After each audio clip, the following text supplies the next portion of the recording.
വേഗം വരുന്നവനായ യേശുക്രിസ്തുവിന്റെ നാമത്തിൽ ദൈനംദിന അപ്പം എന്ന അനുദിന വചനചിന്തയിലേക്ക് ഏവർക്കും സ്വാഗതം.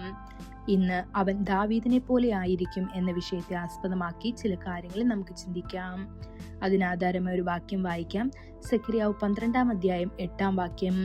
അന്ന് അവരുടെ ഇടയിൽ ബലഹീനനായവൻ ദാവീദിനെ പോലെയാകും. ദാവീദിന്റെ ഗ്രഹം ദൈവത്തെ പോലെയാകും. അവരുടെ മുൻപിൽ കർത്താവിന്റെ ദൂതനെ പോലെയാകും. കർത്താവിനെ സ്തുതിക്കുക എന്നത് ദാവീദിന്റെ ജീവിതത്തിന്റെ ലക്ഷ്യമാക്കിയതിനാൽ കർത്താവ് ദാവീദിനെ അത്യധികം സ്നേഹിച്ചു. ദൈവം അവനെ തന്റെ ഹൃദയത്തിന് യോജിച്ച ഒരു മനുഷ്യനായി കണ്ടെത്തി. മാത്രമല്ല, കർത്താവ് അവന് സമൃദ്ധമായ അഭിഷേകം നൽകുകയും ദിവ്യ വെളിപ്പാട് നിറഞ്ഞ പ്രവചന സങ്കീർത്തനങ്ങൾ നൽകുകയും ചെയ്തു. ദാവീദ് ശത്രുക്കളുടെ മുൻപിൽ അഭിഷേകം ചെയ്യപ്പെട്ടു. സഹോദരന്മാരുടെ മുൻപിൽ അഭിഷേകം ചെയ്യപ്പെട്ടു. ഇസ്രായേൽ സഭ മുഴുവൻ മുൻപാകെയും അഭിഷേകം ചെയ്യപ്പെട്ടു. ശത്രുക്കളെ കീഴടക്കാനുള്ള ശക്തി കർത്താവ് ദാവീദിന് നൽകി അവരെ അവന്റെ കാൽക്കീഴയാക്കി. ഗോലിയാത്തിനെതിരായ യുദ്ധമായാലും തുടർന്നുള്ള നൂറുകണക്കിന് യുദ്ധങ്ങളായാലും ദാവീദിനെ കർത്താവ് വിജയത്തിന് ശേഷം വിജയം നൽകി അനുഗ്രഹിച്ചു. പ്രിയപ്പെട്ട ദൈവമക്കളെ, നിങ്ങൾ നിരവധി പരാജയങ്ങളുടെ പാതയിലൂടെ കടന്നുപോയിട്ടുണ്ടോ? ഇന്ന് നിങ്ങൾ ദുർബലരും കുലുങ്ങിയവരും സന്തോഷം നഷ്ടപ്പെട്ടവരുമാണോ? നിരുത്സാഹപ്പെടരുത്. ദാവീദിന്റെ പുത്രനായ കർത്താവായ യേശു പൂർണ്ണനുമായ ഒരു വിജയിയുമാണ്. ദാവീദിനെ പോലെ കർത്താവിനെ സ്തുതിക്കാൻ നിങ്ങൾ സ്വയം സമർപ്പിക്കുകയാണെങ്കിൽ കർത്താവ് നിങ്ങളുടെ വാസസ്ഥലം സ്ഥാപിക്കും. അവൻ നിങ്ങളുടെ ദുർബലമായ കാൽമുട്ടുകളെ ശക്തിപ്പെടുത്തും. അപ്പോൾ നിങ്ങൾ അപ്പോസ്തലനായ പൗലോസിനോടൊപ്പം സന്തോഷത്തോടെ പറയാൻ കഴിയും, എന്നെ ശക്തനാക്കുന്ന ക്രിസ്തുവിലൂടെ എനിക്ക് എല്ലാം ചെയ്യാൻ സാധിക്കും എന്ന്.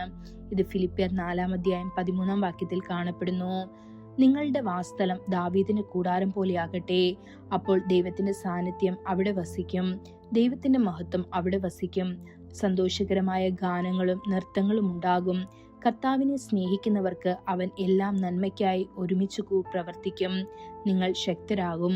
ഒരിക്കൽ കൂടെ സെഖര്യാ പ്രവാചകൻ വഴി കർത്താവ് നൽകിയ വാഗ്ദത്തം വായിക്കുക. അന്ന് അവരുടെ ഇടയിൽ ബലഹീനൻ ദാവീദിനെ പോലെയാകും. ദാവീദിന്റെ ഗ്രഹം ദൈവത്തെ പോലെ ആയിരിക്കും. അവരുടെ മുൻപിൽ കർത്താവിന്റെ ദൂതനെ പോലെ ആയിരിക്കും.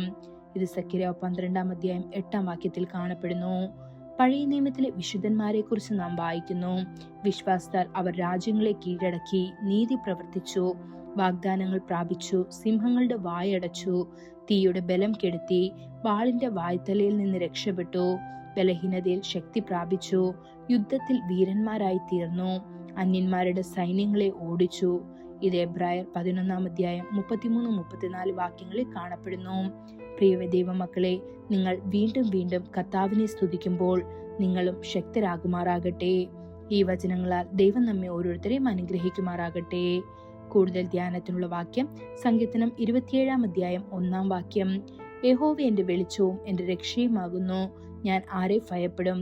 യഹോവ എന്റെ ജീവന്റെ ബലമാകുന്നു, ഞാൻ ആരെ പേടിക്കും? ഇന്നത്തെ ബൈബിൾ വായന രാവിലെ സംഖ്യാപുസ്തകം 12, 13, 14 അധ്യായങ്ങൾ. വൈകുന്നേരം മർക്കോസ് 5-ാം അധ്യായം 21 മുതൽ 43 വരെയുള്ള വാക്യങ്ങൾ. ആമേൻ.